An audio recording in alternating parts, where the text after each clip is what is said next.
সে জামানা কেমন ছিল। তো কায়েস বিন সিরমা রাদিয়াল্লাহু তাআলা আনহুর ওসিলায় আল্লাহ সুবহানাহু ওয়া তাআলা আয়াত নাযিল করলেন। আল্লাহ সুবহানাহু ওয়া তাআলা বললেন, ওয়া কুলু ওয়াশরাবু হাত্তা ইয়াতাবায়্যানা লাকুমুল খায়তুল আবয়াদ মিনাল খায়তিল আসওয়াদি মিনাল ফাজর। আল্লাহ সুবহানাহু ওয়া তাআলা পবিত্র কালামুল্লাহ শরীফের সূরা বাকারার 187 নম্বর আয়াতের মধ্যে বলছেন যে তোমরা খাও। রোজাদারদেরকে উদ্দেশ্য করে বলছেন আল্লাহ সুবহানাহু ওয়া তাআলা বলছেন যে তোমরা খাওয়া দাওয়া করো, পান করো। আল্লাহ সুবহানাহু ওয়া তাআলা বলছেন ওয়া কুলু ওয়াশরাবু হাত্তা, কতক্ষণ পর্যন্ত খাওয়া দাওয়া করব। আল্লাহ সুবহানাহু ওয়া তাআলা বলতে লাগলেন যে সুবহে সাদিকের আগে পর্যন্ত তোমরা খাওয়া দাওয়া করো। বলেন সুবহানাল্লাহ। তো এটা কায়েস বিন সিরমা রাদিয়াল্লাহু তাআলা আনহুর ওসিলায় এটা হয়েছে। তো যাই হোক, যে এই যে রমজানে যে রোজা রাখবে এর ব্যাপারে বিশ্বনবী রাহমাতুল লিল আলামিন কি বলছেন? এর ব্যাপারে বিশ্বনবী রাহমাতুল লিল আলামিন কি বলছেন? ক্বালা রাসূলুল্লাহ সাল্লাল্লাহু আলাইহি ওয়াসাল্লাম, সহিহ মুসলিম 760 নম্বর হাদিস, সহিহ মুসলিমের 760 নম্বর হাদিসের মধ্যে বলছেন ক্বালা রাসূলুল্লাহ সাল্লাল্লাহু আলাইহি ওয়াসাল্লাম মান সামা রমজানা ঈমানান ওয়া ইহতিসাবা গুফিরা লাহু মা তাকদ্দামা মিন যামবি।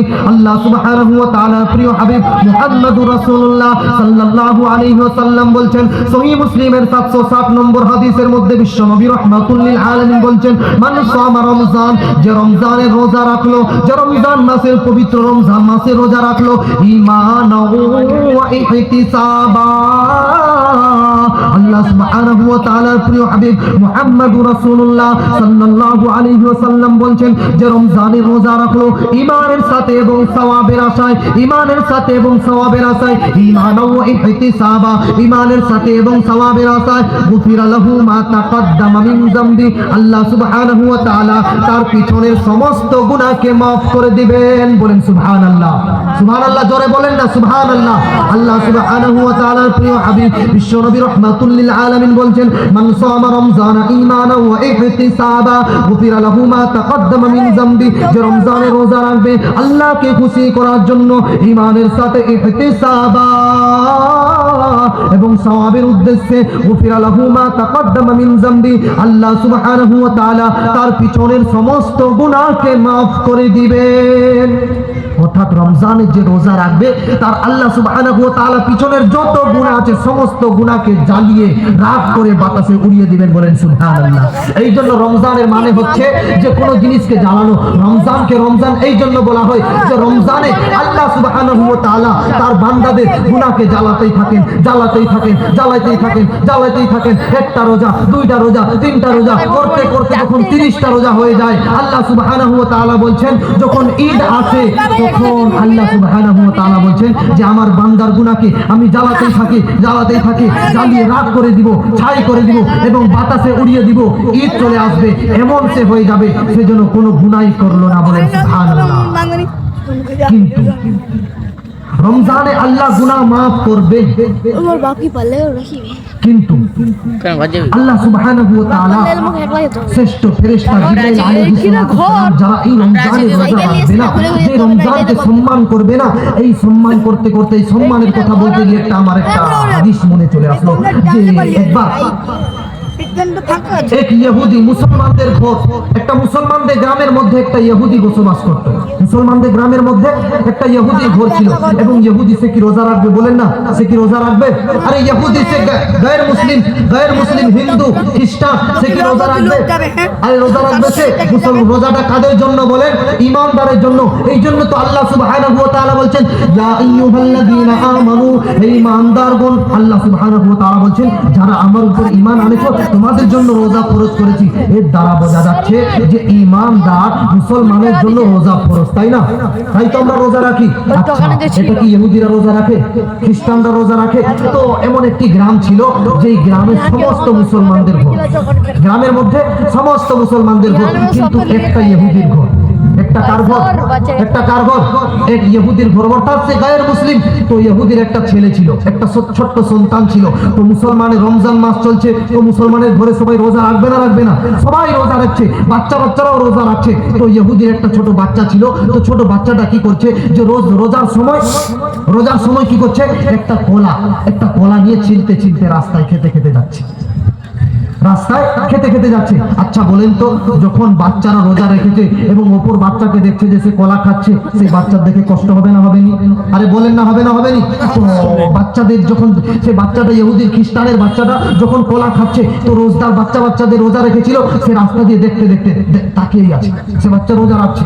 তখনই তার বাবা রাস্তা দিয়ে চলে আসছে, সেই ইহুদিটা রাস্তা দিয়ে চলে আসতে শুরু করলো এবং দেখলো যে একজন কলা খাচ্ছে এবং সামনে থেকে এসে দেখলো, আচ্ছা আমার ছেলে রমজান মাসে কলা খাচ্ছে, অর্থাৎ ছোট বাচ্চারা দেখছে যে বাচ্চারা কলা যে বাচ্চারা রোজা রেখেছে সেই বাচ্চারা দেখে কষ্ট পাচ্ছে। তো সেই ইহুদি কি করছে, রেগে তার বাচ্চাকে জোরে থাপ্পড় মেরেছে, জোরে থাপ্পড় মেরেছে এবং বলছে যে পাগল কথাটা, তুই জানিস না রমজান মাস চলছে, বাচ্চারা ছোট ছোট মাসুম বাচ্চারা রোজা রেখেছে, তুমি জানো না, তুমি কলা খাচ্ছ।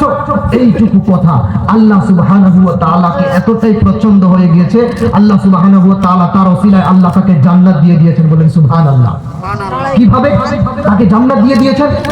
তো এইটুকু কথা সেই রমজান মাসের সম্মান করলো, শুধু তার বাচ্চাকে একটা থাপ্পড় মারলো এবং বললো যে বাচ্চারা রমজান মাস চলছে, তুমি বাচ্চাদের সামনে রোজা অবস্থায় আছে, তুমি কিভাবে কলা খাচ্ছ? এই কথাটা আল্লাহ সুবহানাহু ওয়া তাআলার কাছে এতটাই পছন্দ হলো। তো সেই বান্দা, সেই ইহুদি, সে করতে করতে করতে করতে কিছুদিন পর ইন্তেকাল করে গেল এবং সেই জামানার এক বড় আল্লাহর ওলি তিনি স্বপ্নে দেখছেন সেই বান্দা জান্নাতে ঘুরছে। বলেন সুবহানাল্লাহ। সেই বান্দা যে খ্রিস্টান, যে ইহুদি, সে জান্নাতে ঘুরছে। তো যে আল্লাহর ওলি তিনি স্বপ্নে দেখছেন, তিনি তাকে জিজ্ঞাসা করলেন, আরে তুমি তো ইহুদি, তুমি তো গায়ের মুসলিম, তুমি কিভাবে জান্নাতে যেতে পারো? আরে জান্নাত তো মুত্তাকিদের জন্য, আরে জান্নাত তো ঈমানদারদের জন্য, জান্নাত তো আল্লাহ ওয়ালাদের জন্য, জান্নাত তো গায়ের মুসলিমদের জন্য নয়, জান্নাত তো ইহুদিদের জন্য নয়। তো তিনি বলতে লাগলেন, সে ইহুদিটা বলতে লাগলেন, হে আমি ইহুদি ছিলাম, আমি খ্রিস্টান ছিলাম, আমি গায়ের মুসলিম ছিলাম, তখন পর্যন্ত মৃত্যুর অনেক আগে পর্যন্ত, মৃত্যুর সময় কিছুক্ষণ আগে কিছু ফেরেশতা আমাকে এসে কালমা পড়াচ্ছেন। বলেন সুবহানাল্লাহ। কিছু ফেরেশতা আমাকে এসে কালমা পড়াচ্ছে। তো খ্রিস্টানটা বলতে লাগলো, সে ইহুদি বলতে লাগলো, আরে আমি তো খ্রিস্টান, আমি তো গায়ের মুসলিম, আমি তো ইহুদি, তুমি আমাকে কালমা কেন পড়াচ্ছ? তো ফেরেশতা তিনি বলতে লাগলেন যে তুমি যে মনে করো তুমি যে রমজান মাসের সম্মান করেছিলে, মনে আছে? তোমার ছেলেকে থাপ্পড় মেরেছিলে, মনে আছে? এইটুকু রমজান মাসকে সম্মান করার জন্য আল্লাহ সুবহানাহু ওয়া তাআলার কাছে এই কাজটা এতটাই পছন্দনীয় হয়ে গিয়েছে যে তোমাকে আল্লাহ ফেরেশতা পাঠিয়েছেন, ফেরেশতাদেরকে বলতে বলেছেন ওই বান্দাকে তুমি কালমা পড়িয়ে মুসলমান বানিয়ে দাও। বলেন সুবহানাল্লাহ। তো ফেরেশতার কথা অনুযায়ী তিনি কালমা পড়লেন এবং তারপরে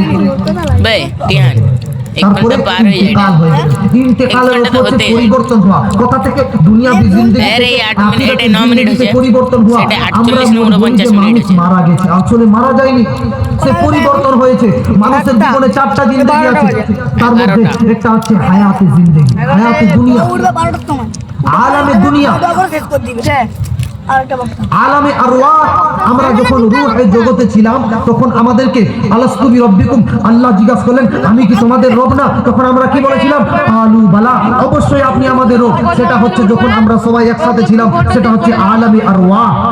তারপরে হচ্ছে আমরা দ্বিতীয় জগতে আসলাম, সেই জগতের নাম হচ্ছে আলামে দুনিয়া। ইন্তেকাল হয়ে যাচ্ছি, আমরা পরিবর্তন হচ্ছি, আলামে আরওয়াহ, আলামে দুনিয়া। তারপরে আমরা ইন্তেকাল হয়ে কোথায় যাব? আলামে বারজাখ, যাকে আমরা কবর বলি, যাকে আমরা কি বলি? কবর বলি। তো আলামে বারজাখ যাকে বলা হয়, তো ইন্তেকাল হয়ে গেলেন। ইন্তেকাল মানে হচ্ছে পরিবর্তন হওয়া, এক জায়গা থেকে অপর স্থান পরিবর্তন হওয়াকে ইন্তেকাল বলা হয়। ইন্তাকালা ইয়ান্তাকিলু ইন্তিকালান, অর্থাৎ পরিবর্তন হওয়া, এক জায়গা থেকে অপর জায়গায় পরিবর্তন হওয়াকে বলা হয় ইন্তেকাল। এই জন্য আমরা সবাই বলি যে অমুক লোক ইন্তিকাল করেছেন, তাই বলি না? কেউ বলে কে মারা যায়, কেউ বলে না, কেন? তার তো কিয়ামতে কবরে হিসাব হচ্ছে, তাই না? তাহলে সে কিভাবে মরলো? না, সে মরেনি, তার দুনিয়াবি জিন্দেগি থেকে আখিরাতে অর্থাৎ আলামে বারজাখে তিনি ইন্তেকাল হয়ে গেলেন, অর্থাৎ পরিবর্তন হয়ে গেলেন। তিনার দুনিয়াবি জিন্দেগির টাইম শেষ, এবার আলামে বারজাখ অর্থাৎ কবরের জিন্দেগি শুরু হয়ে গেল। কবরের জিন্দেগি পর চতুর্থ জিন্দেগির নাম হচ্ছে আলামে আখিরা, বলেন সুবহানাল্লাহ, অর্থাৎ কিয়ামতের দিন। তারপরে তার হিসাব নিকাশ, সে জান্নাত যাবে কি জাহান্নাম যাবে সে আল্লাহই জানে। তো সেই ইহুদি তো এইটুকু সম্মান করার জন্য আল্লাহ তাকে জান্নাত দিয়ে দিয়েছেন, বলেন সুবহানাল্লাহ। এইটুকু রমজান মাসের সম্মান করার জন্য যদি আল্লাহ সুবহানাহু ওয়া তাআলা তিনি ইহুদি হয়ে আল্লাহ সুবহানাহু ওয়া তাআলা তাকে জান্নাত দিয়ে দিয়েছেন। আচ্ছা বলো তো, আমরা তো ঈমানদার, আমরা যদি এই মাসের সম্মান করি, এই রমজান মাসের সম্মান করি, আল্লাহ আমাদেরকে জান্নাত দিবেন না দিবেননি? আরে বলেন না, দিবেন না দিবেননি? জান্নাত দিবেন। এই জন্য আল্লাহ সুবহানাহু ওয়া তাআলা পবিত্র কালামুল্লাহ শরীফের 183 নম্বর আয়াতের মধ্যে বলে দিয়েছেন, ইয়া আইয়ুহাল্লাযীনা আমানু কুতিবা আলাইকুমুস সিয়াম কামা কুতিবা আলাল্লাযীনা মিন ক্বাবলিকুম লাআল্লাকুম তাত্তাকুন। আল্লাহ সুবহানাহু ওয়া তাআলা এখানে বলেননি যে তোমরা রোজা রাখলে তোমরা ডাইরেক্ট জান্নাতে যাবে, কিন্তু না না না, আল্লাহ সুবহানাহু ওয়া তাআলা বলে দিয়েছেন, আল্লাহ সুবহানাহু ওয়া তাআলা কি বলছেন, তাকওয়া তোমাদের বৃদ্ধি পাবে, মাসালুল জান্নাতিল্লাতী উইদাল মুত্তাকুন। তারপরে আল্লাহ সুবহানাহু ওয়া তাআলা বলে দিয়েছেন যে তোমরা রোজা রাখবে, সেই জন্য আল্লাহ সুবহানাহু ওয়া তাআলা তোমাদের জন্য তাকওয়াকে বৃদ্ধি করে দিবেন। আর যার অন্তরে যার দিলের মধ্যে তাকওয়া থাকবে সে অবশ্যই জান্নাতে যাবে, বলেন সুবহানাল্লাহ। অর্থাৎ তাকওয়া বৃদ্ধি পাবে। এই রমজানের ব্যাপারে যারা রোজা রাখবে, যারা এই মাসের সম্মান করবে, তো এই ব্যাপারে হাদিস শরীফের মধ্যে, হাদিসে কুদসির মধ্যে আল্লাহ বলছেন, আল্লাহ কি বলছেন, যে রমজান হচ্ছে আমার জন্য। রমজান হচ্ছে কার জন্য? আমার জন্য। এবং যে আমাকে রাজি করবে, যে আমাকে খুশি করার জন্য রোজা রাখবে, আনা উজজা বিহি, আমি তার বদলা নিজেই দিব, বলেন সুবহানাল্লাহ। এমন একটি ইবাদত, এমন একটি ফরজিয়ত যার বদলা কিয়ামতের দিন আল্লাহ সুবহানাহু ওয়া তাআলা নিজের হাতেই দিবেন, বলেন সুবহানাল্লাহ। তা কিভাবে? কিয়ামতের মাঠ হবে যখন আল্লাহ সুবহানাহু ওয়া তাআলা, যখন নামাজের হিসাব হবে, নামাজের যখন প্রতিফল দেওয়া হবে, নামাজের যখন প্রতিদান দেওয়া হবে, আল্লাহ সুবহানাহু ওয়া তাআলা ফেরেশতাকে বলবেন, হে ফেরেশতা, সেই আমার অমুক বান্দা নামাজ পড়েছিল, তার তোমার প্রতিদান তুমি তাকে দিয়ে দাও। আল্লাহ সুবহানাহু ওয়া তাআলা ফেরেশতাদের হাত দিয়ে দিবেন নামাজের আল্লাহ বদলা, নামাজের প্রতিদান আল্লাহ ফেরেশতার হাত দিয়ে দিবেন, তাহাজ্জুদের প্রতিদান আল্লাহ সুবহানাহু ওয়া তাআলা ফেরেশতার হাত দিয়ে দিবেন। আমরা যে যাকাত খায়রাত দান করি, আল্লাহ সুবহানাহু ওয়া তাআলা তার প্রতিদান ফেরেশতাদের হাত দিয়ে দিবেন। আমরা হজ করি, এর প্রতিদান আল্লাহ কিয়ামতের দিন আল্লাহ সুবহানাহু ওয়া তাআলা ফেরেশতাদের জন্য ফেরেশতাদের হাত দিয়ে দিবেন। কিন্তু কিয়ামতের মাঠে আল্লাহ সুবহানাহু ওয়া তাআলা বিশ্বনবী রাহমাতুল লিল আলামিন হাদিস শরীফের মধ্যে বলছেন, এমন একটি ইবাদত যার আল্লাহ সুবহানাহু ওয়া তাআলা বলছেন, যে বান্দা রোজা রাখবে এর প্রতিদান আমি নিজেই কিয়ামতের মাঠে দিব, বলেন সুবহানাল্লাহ। তাহলে রোজার ফজিলত কত! আল্লাহ নিজেই প্রতিফল দিবেন, নিজেই প্রতিদান দিবেন। যেখানে সমস্ত নামাজের বদলা, নামাজের প্রতিদান আল্লাহ ফেরেশতাদের হাত দিয়ে দিবেন। আল্লাহ রাব্বুল আলামিন, আমরা হজ করি, হজের প্রতিদান আল্লাহ সুবহানাহু ওয়া তাআলা ফেরেশতাদের হাত দিয়ে দিবেন। আমরা যাকাত দেই, এর প্রতিদান আল্লাহ সুবহানাহু ওয়া তাআলা ফেরেশতাদের হাত দিয়ে দিবেন। কিন্তু আল্লাহ সুবহানাহু ওয়া তাআলা হাদিসে কুদসির মধ্যে বলছেন যে এমন একটি ইবাদত যাকে রোজা বলা হয়, যাকে সিয়াম বলা হয়, যাকে সাওম বলা হয়, এই সাওম যে এই রোজা রাখবে আমি তার প্রতিদান কিয়ামতের মাঠে তার হাতে দিব, বলেন সুবহানাল্লাহ। আবার একটি হাদিসে আসছে যে রোজা রাখবে আল্লাহ বলছেন আমি তার হয়ে যাব, বলেন সুবহানাল্লাহ। জান্নাত দিব না, আমি তার হয়ে যাব। আচ্ছা বলেন তো, জান্নাত নিবেন না জান্নাত বানানে वाला নিবেন? আচ্ছা জান্নাত বানানে वालाকে নিবেন না জান্নাত নিবেন? বলেন, জান্নাত বানানে वाला, তাই না? আরে জান্নাত যদি বানানে वाला আল্লাহ মিল যায় তো আমার জান্নাত কিসের দরকার? আল্লাহ তো আবার জান্নাত বানিয়ে দিবেন, তাই না? তো এই জন্য আল্লাহ হাদিস শরীফের মধ্যে আল্লাহ বলছেন, হাদিসে কুদসির মধ্যে, আনা উজজা বিহি, আমি তার হয়ে যাব, আমি বান্দার হয়ে যাব, বলেন সুবহানাল্লাহ। এই রোজার ফজিলত এত। আচ্ছা, এত ফজিলত দেওয়ার পরেও যদি কেউ রমজানের রোজা না রাখে, কথাটা ঠিক না? এত কিছু ফজিলত, এত কিছু অফার দেওয়ার পরেও, এত কিছু অফার দেওয়ার, এত কিছু ফজিলত, এত কিছু বোনাস দেওয়ার পরেও যদি কেউ রমজানের রোজা না রাখে, তাহলে তার কি হবে? তার ব্যাপারে কি বলছেন? হাদিস শরীফের মধ্যে বিশ্বনবী রাহমাতুল লিল আলামিন একবার মসজিদের মিম্বারের মধ্যে প্রথম ধাপে পা দিলেন, আমিন বললেন, দ্বিতীয় ধাপে পা দিলেন, আমিন বললেন, তৃতীয় ধাপে পা দিলেন, আমিন বললেন। সাহাবায়ে কেরাম অবাক হয়ে গেলেন, ইয়া রাসূলুল্লাহ সাল্লাল্লাহু আলাইহি ওয়াসাল্লাম, আপনি এমন কোনদিন করতে দেখিনি, আপনাকে এমন কোনদিন করতে দেখিনি। আপনি প্রথম ধাপে পা দিলেন, আমিন, দ্বিতীয় ধাপে পা দিলেন, আমিন, তৃতীয় ধাপে পা দিলেন, আমিন। এর কারণ কি? যখন নবী খুতবা থেকে নামলেন, যখন নবী খুতবা দিয়ে নামলেন, তখন সাহাবায়ে কিরাম সবাই চমকে গেলেন, কি ব্যাপার, এরকম তো কোনোদিন করেননি। আমরা সবাই আতঙ্কিত হয়ে গেছি। সাহাবায়ে কিরাম বলছেন, আমরা কনফিউজ হয়ে গেছি, আমরা আতঙ্কিত হয়ে গেছি, আমরা চমকে গেছি, আমাদের দিল ধড়পড় ধড়পড় ধড়পড় করছে। তার কারণ আমরা তো জীবনে এরকম শুনিনি। প্রথম ধাপে মিম্বারে পা দিলেন, আমিন, দ্বিতীয় ধাপে পা দিলেন, আমিন, তৃতীয় ধাপে পা দিলেন, আমিন। তো সাহাবায়ে কিরাম রাদিয়াল্লাহু তাআলা আনহুম আজমাইনকে রাসূলুল্লাহ সাল্লাল্লাহু আলাইহি ওয়াসাল্লাম বলছেন, আমি আমিন বলিনি, জিবরাইল আলাইহিস সালাতু সালাম এসেছিলেন, বলেন সুবহানাল্লাহ। জিবরাইল আলাইহিস সালাতু সালাম এসেছিলেন এবং তিনটি বড় বড় বদদুয়া নিয়ে এসেছেন। কি নিয়ে এসেছেন? তিনটি বড় বড় বদদুয়া। আচ্ছা, জিবরাইল আলাইহিস সালাতু সালাম কোনো কথা নিজে থেকে বলেন? বলেন না, নিজে থেকে বলেন। কোথা থেকে নিয়ে আসেন? কোথা থেকে নিয়ে আসেন? বলেন না, আরে বলেন না, জোরে বলেন না, কোথা থেকে নিয়ে আসেন? জিবরাইল আলাইহিস সালাতু সালাম কোথা থেকে নিয়ে আসেন? আল্লাহর কাছ থেকে। আল্লাহর কাছ থেকে নিয়ে আসেন না, যা কিছু নিয়ে আসেন সব কোথা থেকে নিয়ে আসেন? আল্লাহর কাছ থেকে। নাযালা বিহির রূহুল আমিন। আল্লাহ সুবহানাহু ওয়া তাআলা বলছেন, আমি যা কিছু নাযিল করি, আমি যা কিছু অবতরণ করি, আমি যা কিছু নাযিল করি, আল্লাহ সুবহানাহু ওয়া তাআলা বলছেন রূহুল আমিন, অর্থাৎ জিবরাইল আলাইহিস সালাতু সালামের দ্বারা দিয়ে আমি নাযিল করে দিই, বলেন সুবহানাল্লাহ। অর্থাৎ এর দ্বারা কি বোঝা গেল? যে আল্লাহ সুবহানাহু ওয়া তাআলা নিজেই বদদুয়া দিয়েছেন, তাই না? জিবরাইল আলাইহিস সালাতু সালামকে বলতে বলেছেন, হে জিবরাইল, যাও তুমি তিনটা বড় বড় বদদুয়া নিয়ে যাও। তিনটা বড় বড় বদদুয়া, তিনটা বড় বড় বদদুয়া নিয়ে আসলেন। জিবরাইল আলাইহিস সালাতু সালাম এসে রাসূলুল্লাহ সাল্লাল্লাহু আলাইহি ওয়াসাল্লাম কে বললেন, হে নবী, আপনি আমিন বলুন। হে নবী, আপনি আমিন বলুন। কি বলছেন? জিবরাইল আলাইহিস সালাতু সালাম রাসূলুল্লাহ সাল্লাল্লাহু আলাইহি ওয়াসাল্লামের কাছে এসে বলতে লাগলেন, ইয়া রাসূলুল্লাহ, ইয়া হাবিবাল্লাহ, হুজুর, আপনি আমিন বলুন। তার কারণ হচ্ছে আল্লাহ আপনাকে আমিন বলতে বলেছেন। রাসূলুল্লাহ সাল্লাল্লাহু আলাইহি ওয়াসাল্লাম বলছেন, আমি কেন আমিন বলবো?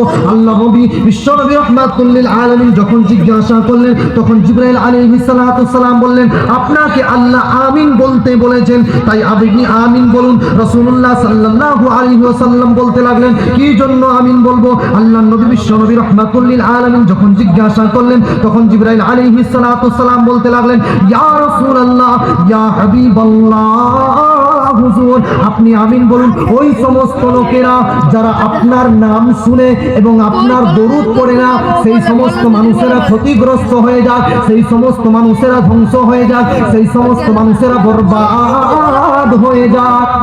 রাসূলুল্লাহ সাল্লাল্লাহু আলাইহি ওয়াসাল্লাম বললেন, আমিন। কি বললেন? আমিন। কারা? জিবরাইল আলাইহিস সালাতু সালাম বলছেন, ইয়া নবী, আপনি আমিন বলুন। ওই সমস্ত লোকেরা যারা ধ্বংস হয়ে যায়, ওই সমস্ত মানুষেরা ক্ষতিগ্রস্ত হয়ে যায়, যারা আপনার নাম শুনে কিন্তু আপনার প্রতি দরুদ পাঠ করে না, সেই সমস্ত মানুষেরা ধ্বংস হয়ে যায়, সেই সমস্ত মানুষেরা ক্ষতিগ্রস্ত হয়ে যায়। তো রাসূলুল্লাহ সাল্লাল্লাহু আলাইহি ওয়াসাল্লাম বলেন, আমিন। আচ্ছা বলেন তো, এর থেকে কোনো বড় বদদুয়া হতে পারে? যেখানে আল্লাহ বদদুয়া দিচ্ছেন আর নবী আমিন বলছেন, এর থেকে বড় বদদুয়া কোনো কিছু হতে পারে? আরে বলেন না ভাই, কোনো কিছু হতে পারে না? কোনো কিছু হতে পারে না। তারপরে দ্বিতীয় আমিন কি? রাসূলুল্লাহ সাল্লাল্লাহু আলাইহি ওয়াসাল্লাম বলতে লাগলেন, জিবরাইল আলাইহিস সালাতু সালাম আমার কাছে আসলেন এবং বলতে লাগলেন, ইয়া রাসূলুল্লাহ সাল্লাল্লাহু আলাইহি ওয়াসাল্লাম, আপনি আমিন বলুন। ওই সমস্ত মানুষেরা ক্ষতিগ্রস্ত হয়ে যাক, ওই সমস্ত মানুষেরা ধ্বংস হয়ে যাক, ওই সমস্ত মানুষেরা বরবাদ হয়ে যাক, যারা রমজানের মাস পেল কিন্তু দিনার গুনাহ মাফ করাতে পারলো না। তো রাসূলুল্লাহ সাল্লাল্লাহু আলাইহি ওয়াসাল্লাম বললেন, আমিন। রাসূলুল্লাহ কি বললেন? আমিন। নারে তাকবীর, আরে জোরে বল, নারে তাকবীর। মাওলানা শওকত আলী সাহেব জিন্দাবাদ, নারে তাকবীর, আল্লাহু আকবার। আমাদের সামনে মাওলানা শওকত আলী সাহেব তিনি চলে এসেছেন, আমরা নিশ্চয়ই জানি।